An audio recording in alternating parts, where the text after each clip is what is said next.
दोस्तों ये रियल योग वशिष्ठ वाल्मीकि रामायण बुक है। पिछले वीडियो पे हमने जहाँ तक पढ़ा था उसके बाद आज यहाँ से शुरू करते हैं। कटक से पृथक कोई अन्य पदार्थ नहीं है। ठीक इसी तरह परमात्मा में जगत शब्दार्थता होती है। तो दोस्तों रियल रामायण, महाभारत, वेद पुराण, कामसूत्र, उपनिषद ये सब बुक अगर आप पढ़ना चाहते हो शुरुआत से तो इस वीडियो के नीचे चैनल के नेम या पिक्चर पे क्लिक कीजिए, या फिर चैनल का नाम को यूट्यूब पे सर्च करके फिर उस पर क्लिक करके प्लेलिस्ट में जाकर पढ़ सकते हैं। इस संसार में मारीचियों की नदी की चंचल उर्मी की तरह से असत मन से होने वाली जगत में इंद्रजाल की श्री का विस्तार किया जाया करता है। पूर्ण रूप से ज्ञान रखने वालों के द्वारा उस इंद्रजाल की श्री के अविद्या, संस्कृति, मोह, बंध, माया, मल और तम इत्यादि नामों की कल्पना की गई है। हे चंद्र के समान सुंदर मुखाकृति वाले श्री राम। तो ये योग वशिष्ठ कह रहे हैं श्री राम को, और वाल्मीकि जी सुना रहे हैं। जो पिछले वीडियो देखे थे उनको पता होगा। अब मेरे द्वारा कहे जाने वाले इस बंध के स्वरूप का आप श्रवण कीजिए। जब बंध के स्वरूप का ज्ञान हो जाएगा तो फिर आप मोक्ष के स्वरूप को जान जाएंगे। इस दृश्य जगत के सद्भाव की सत्ता के देखने वाले को बंध होता है और इसी को बंध नाम से कहा जाता है। दृश्य जगत के सद्भाव के कारण से ही देखने वाला बंधन से बद्ध हो जाता है। जब इस दृश्य जगत का हे अंग अभाव हो जाता है तो यह विमुक्त हो जाया करता है। द्वैत प्रपंच का ही नाम दृश्य जगत है। तू और मैं इत्यादि के सर्ग स्वरूप वाला दृश्य जगत कहा जाता है। जब तक इस प्रकार के दृश्य जगत की भावना रहती है तब तक मोक्ष नहीं हुआ करता है। मतलब तू, मैंने ये किया है, तूने वो है, तू और मैं का भाव। जिस प्रकार से पद्माक्ष के कोटर में चारों ओर से नीली बल्लरी के स्वरूप वाली कमलिनी का बीज विद्यमान रहा करता है, उसी भांति यानी उसी तरह दृष्टा में हम दृश्य जगत की बुद्धि रहती है।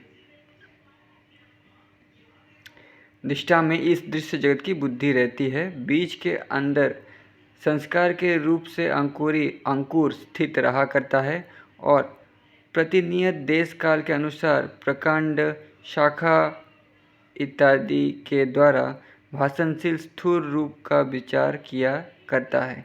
इसी तरह से ये दृश्य जगत की बुद्धि भी स्थूल भासुर स्वरूप को देश काल के अनुरूप प्रसिद्ध कर दिया करती है। जिस प्रकार से पद्माक्षादि द्रव्य के विषय में दृश्य में उदित होती हुई चमत्कृति तत्सम भांति होने वाले द्रव्य की अत्यंत सूक्ष्म दशा में अवस्थित संस्कार वाली अष्टामय एवं उज्जित होती हुई चमत्कृति उसके अंदर में ही सदा रहा करती है, उसी प्रकार में चित्त ज्ञान मात्र शरीर वाली बिनमात्र स्वरूप वाले परमात्मा रूपी द्रव्य के उदर में अंतर स्वभावभूत उसके स्वरूप से अभिन्न जगत की स्थिति रहा करती है। श्री योग वशिष्ठ जी ने कहा, अब तक संपूर्ण वेदांत शास्त्र के द्वारा प्रतिपाद्य जीव ब्रह्म की एकता का कथन कर आगे इन दोनों का एकत्व असंभव है ऐसी शंका के निराकरण करने के लिए श्रवण का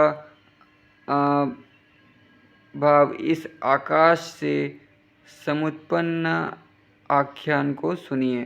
हे राघव, ये उत्पत्ति नामक प्रकरण है जिससे आपको ज्ञान हो जाएगा। एक परम धार्मिक आकाशज नाम वाला द्विज था। वो ध्यान, परम निष्ठा रखने वाला और प्रजाओं के हित में विरत रहा करता था। विरत इस उपाख्यान में आकाशज द्विज का नाम आता है, जो आकाश का अर्थ है ब्रह्म और उस ब्रह्म से समुत्पन्न होने वाला है ब्रह्मा। अतएव ये ब्रह्मा का ही उपाख्यान है।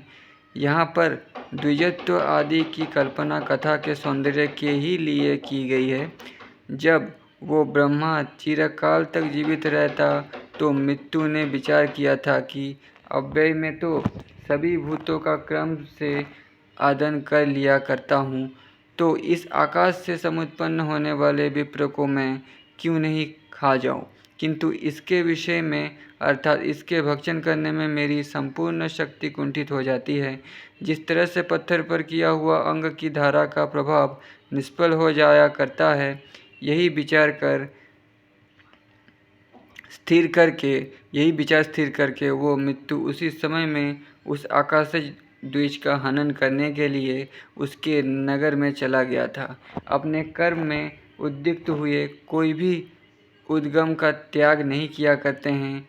जो ही उस मृत्यु ने उसके सदन में स्वयं प्रवेश किया था, वैसे ही कल्प के अंत में होने वाली अत्यंत तीक्ष्ण अग्नि के समान अग्नि ने इसको दग्ध करना आरंभ कर दिया था।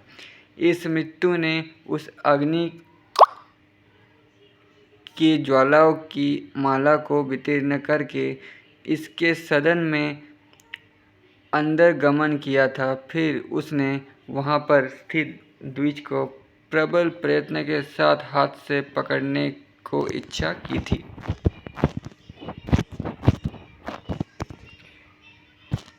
वो अत्यंत बलवान मृत्यु समक्ष में ही स्थित द्विज को देखकर सैकड़ों हाथों से भी उसे अवध करने में समर्थ न हो सका था, अर्थात उसे ग्रहण न कर सका था।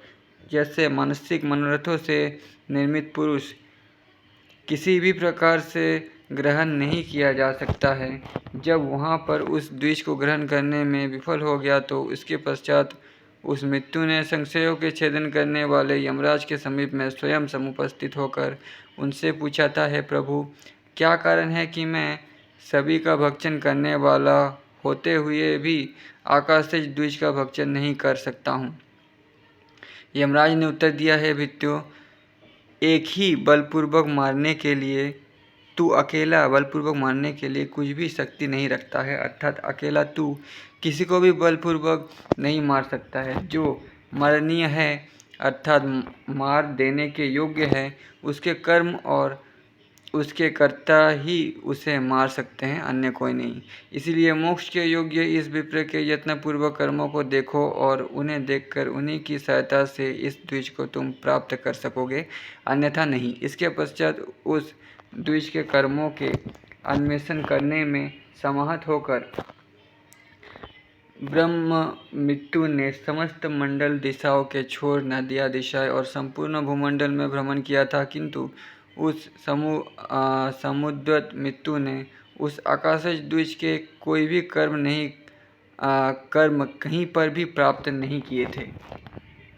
फिर मृत्यु ने सबके अर्थों के महान विद्वान और अनुजीवियों के संदेहों में परम परायण धर्मराज के समीप में उपस्थित होकर पूछा था, हे प्रभु, आप मुझे ये बतलाने की कृपा कीजिए कि इस आकाशज द्विज के कर्म कहाँ पर स्थित हैं।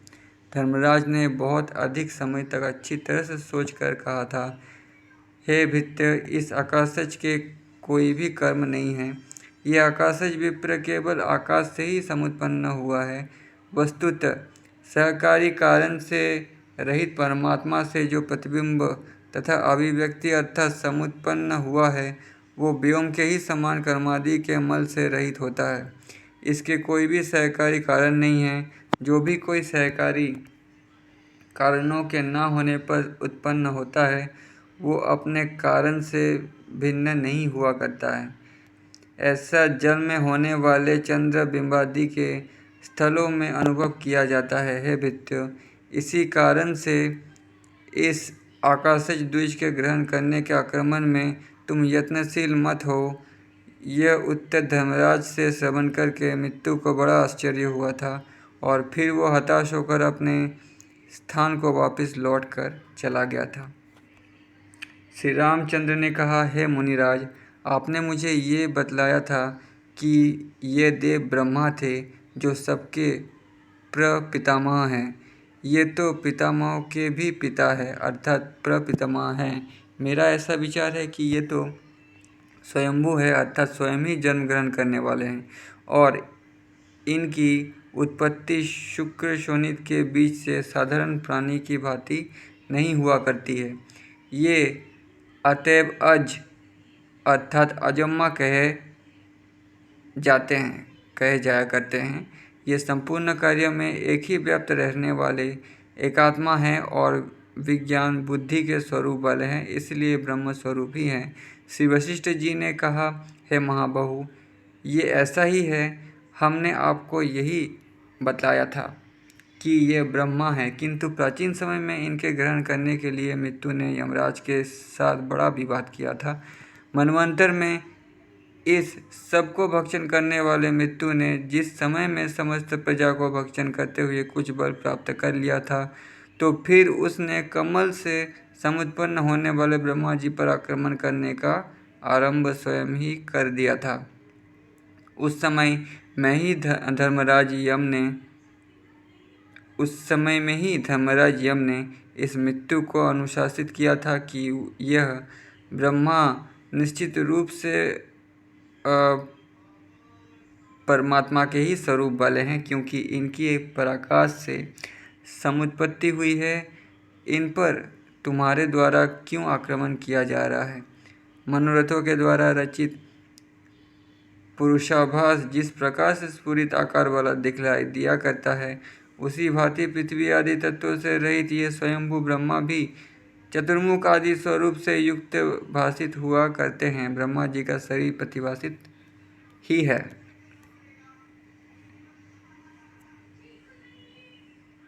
चित्त ज्ञान केवल व्योम जो अंत से रहित है और आदि एवं मध्य से भी रहित है, वही निज चित्त के वश से स्वयंभू ब्रह्मा इस नाम से भाषित होते हैं और आकार वाले के समान एक पुमान की तरह दिखलाई दिया करते हैं, किंतु वास्तव में बंध्यापुत्र के ही तुल्य उसका कोई भी देह नहीं होता है। हे राम, इन स्वयंभू का देह अतिवाहिक ही है अर्थात परम सूक्ष्म शरीर है, जिसका देवों के द्वारा अतिवाहन किया जाता है, वो अतिवाहिक कहलाता है।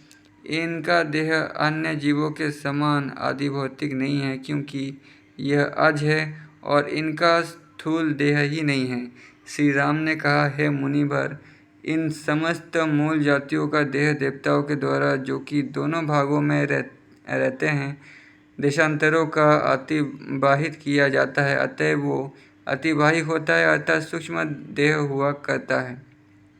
तथा ब्रह्म भी जीव है, किंतु उसका एक ही अन्य जीवों के समान आदि भौतिक देह क्यों नहीं होता है? उस ब्रह्म का एक ही तात्पर्य यह है कि स्थूल देह के आरंभ करने वाले आकाश आदि भूतों के होने और ना होने से जीवों का स्थूल और सूक्ष्म दो देह हुआ करते हैं और हिरण्यगर्भ के स्थूल देह का अभाव होता है। क्या कारण है? श्री वशिष्ठ जी ने कहा, समस्त भूतों के जो कि उपादान कारण के स्वरूप वाले हैं, स्थूल और सूक्ष्म दो देह हुआ करते हैं और अज के स्थूल देह के आरंभ करने वाले कारणों के न होने से एक ही सूक्ष्म देह हुआ करता है, जिसको अतिवाहिक नाम से ही कहा जाया करता है। अन्य जीवों के दो देहों के होने का कारण होता है, क्योंकि हिरण्यगर्भ के संकल्प से इस जगत की उत्पत्ति हुआ करती है, इसलिए वे सब दो देहों वाले होते हैं और उस हिरण्य गर्भ अज का केवल एक ब्रह्म ही कारण है, इसी से ये अज एक सूक्ष्म देह वाला हुआ करता है। ब्रह्म संकल्प से निर्मित पुरुष के ही समान है, अतएव स्थूल देह के आरंभ करने वाले पृथ्वी आदि तत्वों से रहित आकार वाला होता है। केवल मन के ही स्वरूप वाला ब्रह्मा इस त्रिलोकी की स्थिति का कारण होता है। ब्रह्मा का शरीर मनोमात्र होने से ये जगत भी मन का ही उससे उत्पन्न होने के कारण एक ही विकार मात्र है और मनोरज्य के ही तुल्य असत है, यही इसका अभिप्राय है। स्वयंभू ब्रह्मा के द्वारा इस संपूर्ण विश्व का विस्तार किया जाता है, इसलिए जो कुछ भी दिखलाई दिया करता है वो दृश्यमान जगत मन का ही विकार मात्र है। श्री रामचंद्र जी ने कहा, हे भगवान, आप कृपा करके मुझे ये स्पष्ट रूप से बतला दीजिए इस मन का स्वरूप किस प्रकार का होता है, इसके स्वरूप का ज्ञान करना इसीलिए आवश्यक है कि इसी के द्वारा इस संपूर्ण दोषों की मंजरी का विस्तार किया जाता है, अर्थात समस्त दोषों की पूर्ण परंपरा की उत्पत्ति इसी से हुआ करती है।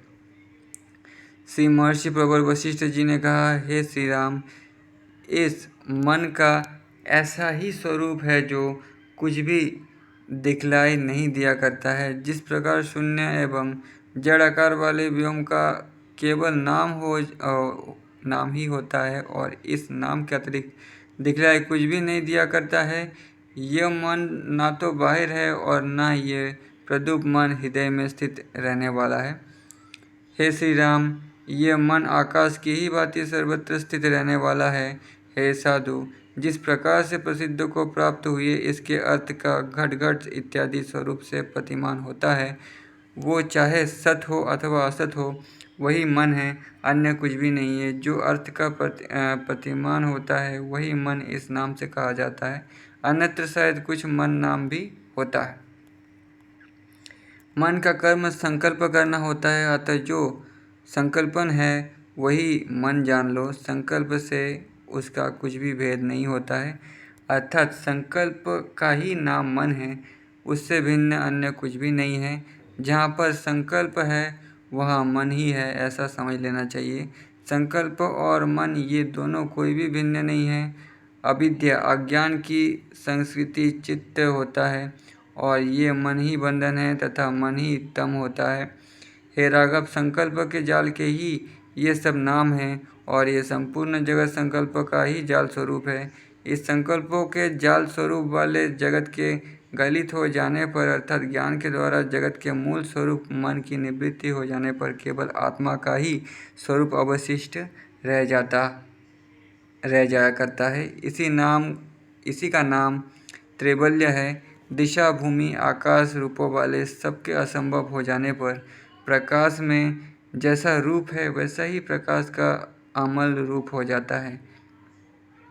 त्रिजगत तू मैं इस दृश्य जगत के असत्य को प्राप्त हो जाने पर दृष्टा विमलात्मा का उसी प्रकार का केवली भाव होता है, अर्थात दिग्भूमि आदि संपूर्ण प्रकाश का निगम हो जाने पर यदि व्यापक और निश्चल दिवस्वान का प्रकाश अवस्थित होवे तो उसका स्वरूप केवल्यावस्था में आत्मा स्वरूप का दृष्टांत होता है। संपूर्ण शैल आदि के प्रतिबिंब को ना प्राप्त करने वाले दर्पण में जो दर्पणता होती है वो केवल दर्पण के ही स्वरूप वाली होती है। मैं, तू और ये संपूर्ण जगत इत्यादि में दृश्य संभ्रम के प्रशांत हो जाने पर विक्षण के अभाव होने से ही उस विषय के विक्षण से रहित स्थित होने पर दृष्टा साक्षी में उसी प्रकार की केवलता होती है। इस तरह से केवल्य की प्राप्ति में ये मन ही विरोधी हुआ करता है और ये मन ही इस क्षय स्वरूप वाले दृश्यमय दोष का विस्तार किया करता है। ये असत ही होता है और जिस तरह से एक स्वप्न के अनंतर दूसरा स्वप्न होता है, ये मन भी सत आकार वाला दिखलाई दिया करता है। इसके विनाश करने के लिए प्रयत्न करना चाहिए।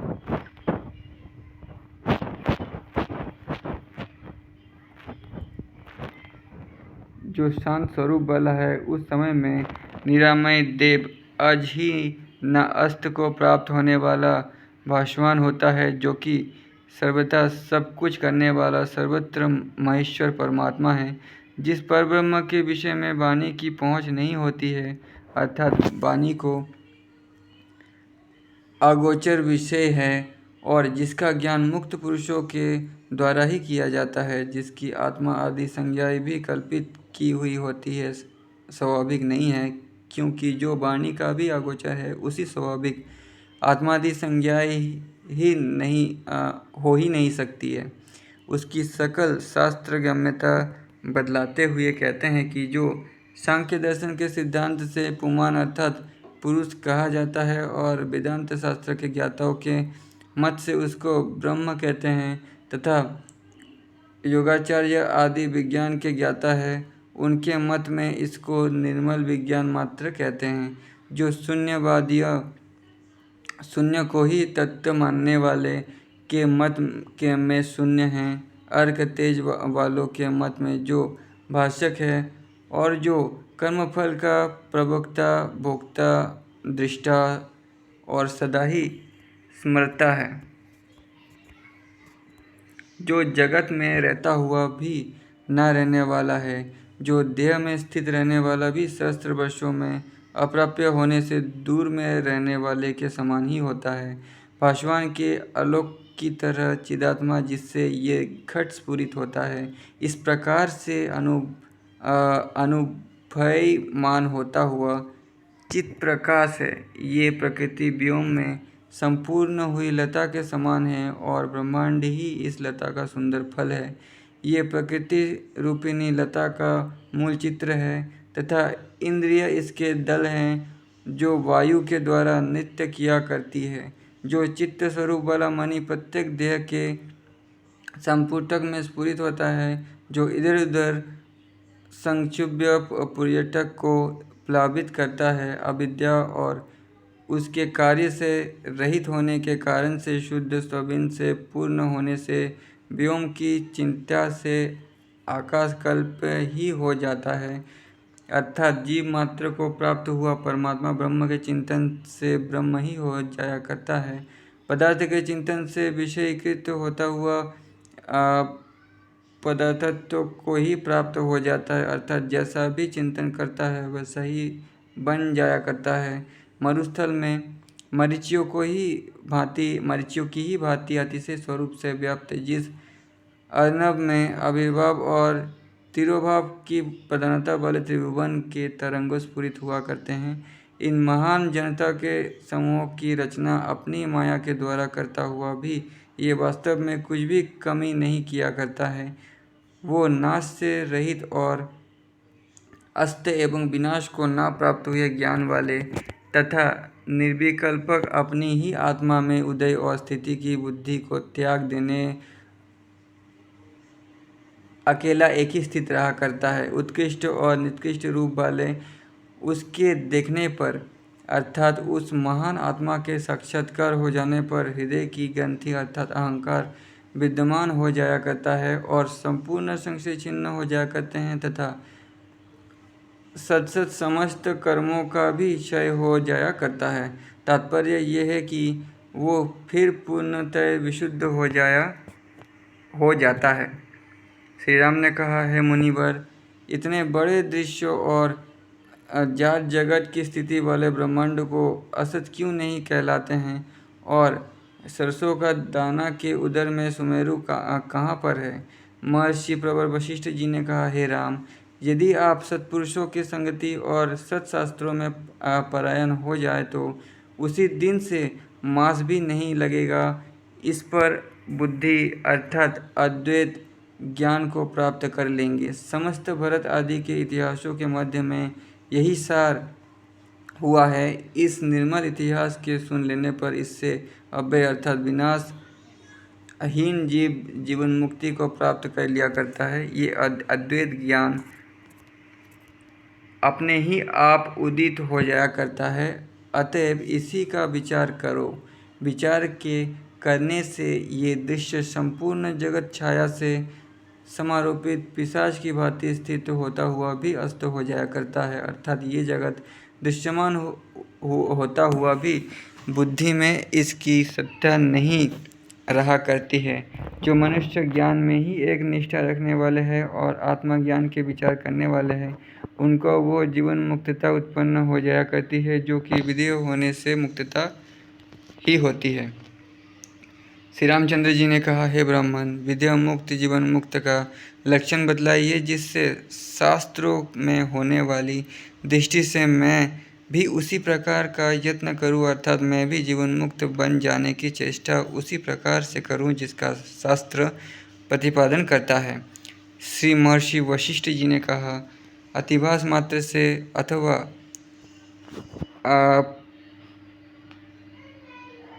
पादृष्टि व्यवहार वाले भी जिसका यथास्थित ये जगत तात्विक दृष्टि से असंगा होता है और वो ब्रह्मस्थित हुआ करता है, ऐसा तो होते हैं और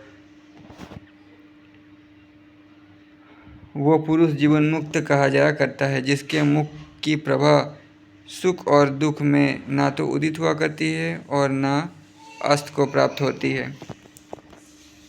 जैसा भी कुछ कोई व्यवहार क्यों ना हो, उसकी स्थिति सदा एक सी ही रहा करती है। वो पुरुष जीवन मुक्त कहा जाता है।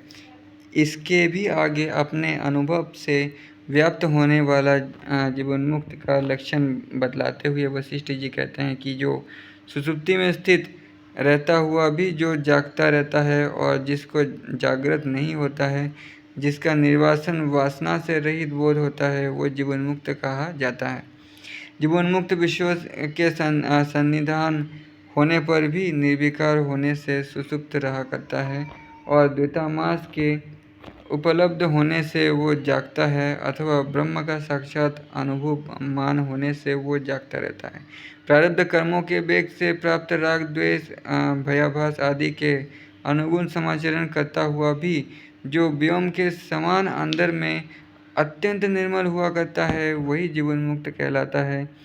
जीवन मुक्त की राग द्वेष भयादि की संपूर्ण चेष्टाएं ऊपरी ही व्यवहार के अनुरूप हुआ करती है, वैसे अंदर में वो बहुत ही स्वच्छ सबसे रहित रहा करता है। जिस विद्वान पुरुष को मैं करने वाला हूँ, इस प्रकार की अहंकार से पूर्ण भावना लेस मात्र भी नहीं हुआ करती है और वो यही समझता है कि ये इंद्रियां ही अपने अपने विषयों में संलग्न रहा करती हैं। मैं आत्मा इन विषयों में निरत नहीं रहता हूँ। मैं तो केवल इन इंद्रियों के विषयों में किए हुए व्यापारों का साक्षी दृष्टा मात्र हूँ, मतलब मैं देखने वाला हूँ। जैसे कि अष्टावक्र ने सीता के पिता राजा जनक को कहा था, भगवद गीता में भी कहा गया है। पिछले वीडियोस आप मेरे देख सकते हैं, अष्टावक्र और भगवद गीता वाला वीडियोस।